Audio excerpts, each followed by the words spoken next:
Hey, Shalom, Israel, Most High in Christ bless. Captain Matt here with 15 minutes with the captains. We're going over correction versus disrespect. All right. So a lot of times brothers get corrected in this truth, and a lot of them take it as disrespect. So we're going to go through the scriptures to show you what correction is versus what disrespect is. We got to learn to tell the difference because a lot of brothers get offended. A lot of sisters get offended in this truth when it comes to getting corrected. And we have to understand that it's not to disrespect you, it's to put you back in order.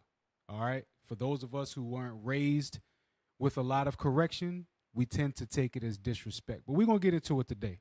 Let me get Sirach chapter 20, verse 1. Ecclesiasticus chapter 20, verse 1. There is a reproof that is not comely. So there is a reproof that is not comely. It doesn't look nice, but it's a reproof. Reproof doesn't always look good. So sometimes you have to look at that uncomely reproof as something to say, damn, well, there really must be something inside of me if they're that passionate about correcting me about it. Read on. Again, some man holdeth his tongue, and he is wise. So some men holdeth his tongue, and he is found wise. A lot of times, if you just don't speak, yes, sir, I'll fix it. That goes a long way. We laugh about it all the time among ourselves. Yes, sir, I'll fix it. Just do it. Read on. Verse 2. It is much better to reprove than to be angry secretly. It's a lot better for you to correct someone or to get corrected than for you to be angry with that person secretly. Why? Because secret hatred starts to develop. You're angry with that person. You want to correct them, but you don't. So that secret hatred starts to develop. You have to learn to reprove people. Go ahead. And he that confesseth his fault shall be preserved from hurt. You that confess your fault shall be preserved from. Yes, sir, I'll fix it. Yes, I'll fix it. Damn, I didn't see that on myself, but now I see it. I'm going to fix it. That is how you're going to be preserved from hurt. Read on. How good is it when thou art reproved to show repentance, for so shalt thou escape willful sin. It's good to be reproved because then you'll escape willful sin. Willful sin is those sins that you sit there and you meditate on doing. And then somebody walks up on you and tell you about yourself, and you so cut that you like, man, why you say it like that? A lot of times I hear the phrase, it's not what you say, but how you say it. Paul says something very heavy. Paul says something very heavy. Go to 2 Corinthians real quick.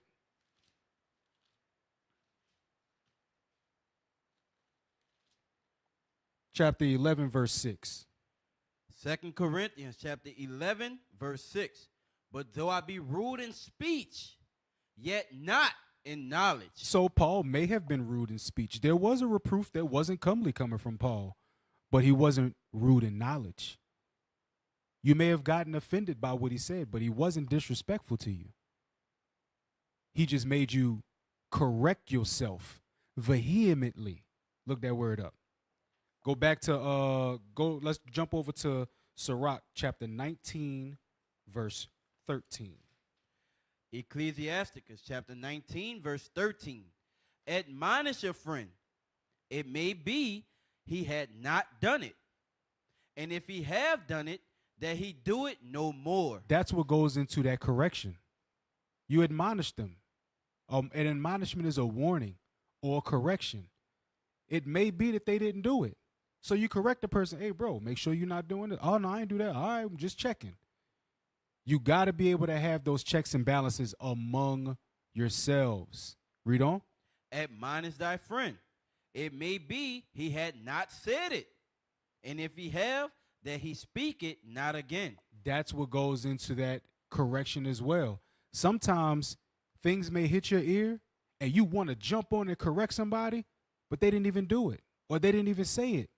And somebody else was offended, took it as disrespect, brought it to you. You run with one side of the story, and now guess what?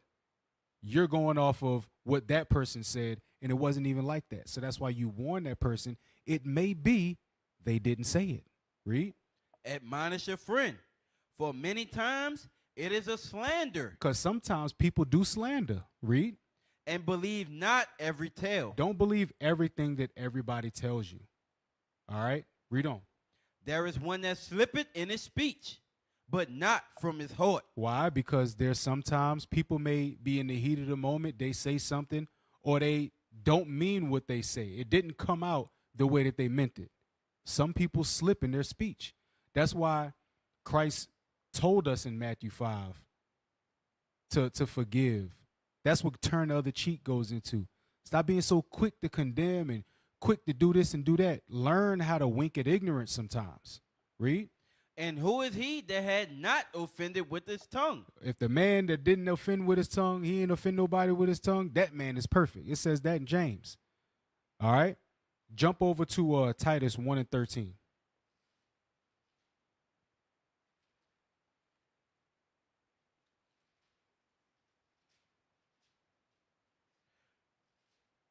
Titus chapter 1, verse 13. This witness is true. Wherefore rebuke them sharply, that they may be sound in the faith. So some people have to be rebuked sharply. Sometimes it has to happen for you to be sound in the faith. That's the correction part. Now, let's switch gears right quick and go to the disrespect part. All right? So showing you that there's a difference between correcting someone and disrespecting them.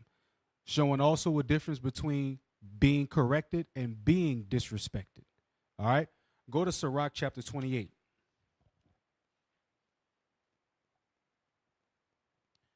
Start at verse 1. Verse 9. Ecclesiasticus chapter 28, verse 9. A sinful man disquieted friends, and maketh debate among them that be at peace. So a sinful man disquieteth friends. Those are those people that like to argue. Like Ply said, you just want to argue. Everybody like to argue. You want to argue about this. You want to argue about that.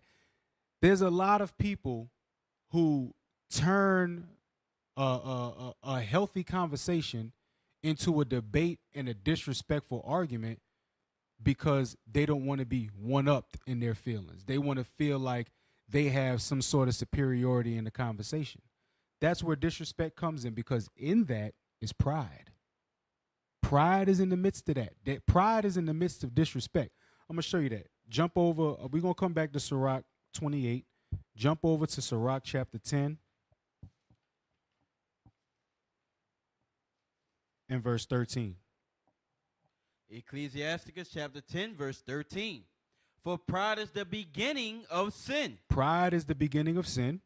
And he that hath it shall pour out abomination. When you pour out abomination, that means your speech, your actions, all of that, you're going to pour out abomination. Nothing is going to be clean coming out of your mouth because pride is in the midst. That goes to them that are disquieting friends and causing debate among them that be at peace. Go back to Sirach 28. Ecclesiasticus chapter 28, verse 9. A sinful man disquieted friends, and maketh debate among them that be at peace. Read. As the matter of the fire is, so it burneth. And as a man's strength is, so is his wrath. So as a matter of the fire is, so it burneth. So if a fire is in gasoline, it burns brighter. If a fire is in kerosene, it burns brighter. If it's in lighter fluid, it burns brighter. If it's on leaves, it burns a certain way. If it's in grass, it burns a certain way. So a lot of people add gasoline to the fire. They don't add water, they add gasoline, which turns into disrespect. Read on. And according to his riches, his anger riseth. Because a lot of people feel like, okay, well, I got more money. That pride enters in. Next thing you know, you have people with money that's talking about killing other people because they have money. They have the means to do it. They have people with money that will do God knows what, all manner of wickedness just to disrespect somebody because they have a lot of money, so they're going to have a lot of anger, which is going to in turn turn into disrespect. Go ahead. And the stronger they are which contend, the more they will be inflamed. And the more they go back and forth, the more they're going to be inflamed. That inflammation, them being inflamed, is disrespect, and it's going to go past that. Read. In hasty contention kindleth a fire, A hasty contention, disrespect will kindle a fire. Go ahead. and in hasty fighting sheddeth blood. Because disrespect leads to fighting. Fighting leads to murder, especially nowadays. 2024, most times our people ain't fighting. They're not fighting how they used to do in the 90s and the early 2000s. They're now killing one another in order to resolve conflict. Read. If thou blows a spark, it shall burn. So we have to understand how to deal with that disrespect, how to stop it. If you blow the spark, if you keep it going, it's going to burn. Read. If thou spit upon it, it shall be quenched. If you spit on it, it's going to be quenched, meaning you're going to be able to put that fire out. Read. And both these come out of thy mouth. You can either correct somebody or you can disrespect somebody. Go to Sirach chapter 41, verse 17. Ecclesiasticus chapter 41, verse 17. Be ashamed of whoredom before father and mother, and of a lie before a prince and a mighty man. So these things are the list from 17 on down is talking about things to be ashamed of. Now, let me get verse 22. Verse 22. Or to be over busy with his maid and come not near her bed, or of upbraiding speeches before friends. Upbraiding speeches. Upbraid means to correct somebody sharply to where you're disrespecting them. And there's another scripture that talks about upbraiding. We're going to get in a second. Read it again. Or to be over busy with his maid and come not near her bed, or of upbraiding speeches before friends. You disrespecting your own friends. Go ahead. And after thou hast given, upbraid not. So they got people that will give you something and will throw it right back in your face. That's disrespectful. Like if you gave it, consider it that I'm either going to give it back to you or I needed it for you to help me. Don't go throwing in my face everything that you did. They have a lot of people that fear doing favors for people because of that reason. You could lose a lot of friends that way. Go to Sirach 22, verse 22. Ecclesiasticus chapter 22, verse 22. If thou hast opened thy mouth against thy friend, fear not, for there may be a reconciliation. So there may be a reconciliation if you opened your mouth against your friend. Remember, we said admonish your friend. It may be that he had not said it. Admonish your friend. It may be that he had not done it. You may have came to him with may have looked like an accusation. But how you did it, you can either win that friend over or it can turn into some disrespect. And we're going to see one of the things you open up your mouth for, what happens. Go ahead. For there may be a reconciliation except for upbraiding. Except for upbraiding, disrespecting. Disrespecting your friends. They got some people that'll never be your friend no more. That'll never mess with you no more. They will keep their distance from you because you disrespectful. Read.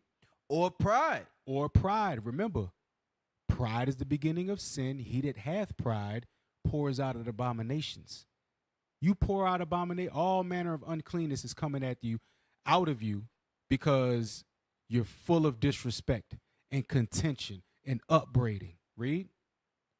Or disclosing of secrets. Disclosing of secrets, another form of disrespect. They trusted you with something, and yet you go telling all of their business to somebody else. Read. Or a treacherous wound. A treacherous wound could be a lot of different things. You told their secrets. You mess with their woman or sisters. You mess with their man. A lot of things, people take it, and those things are disrespectful. Not correction. Correction is not disrespectful. But these situations in the scriptures, those are disrespect. Read on. For these things every friend will depart. Every friend will depart for those things. People are not just going to allow you to disrespect them. All right? So this has been 15 Minutes with the Captains. I'm Captain Matthew out of New Orleans. All praise to the Most High. Shalom. What is the nation? Someone used to say nation is men leading by example.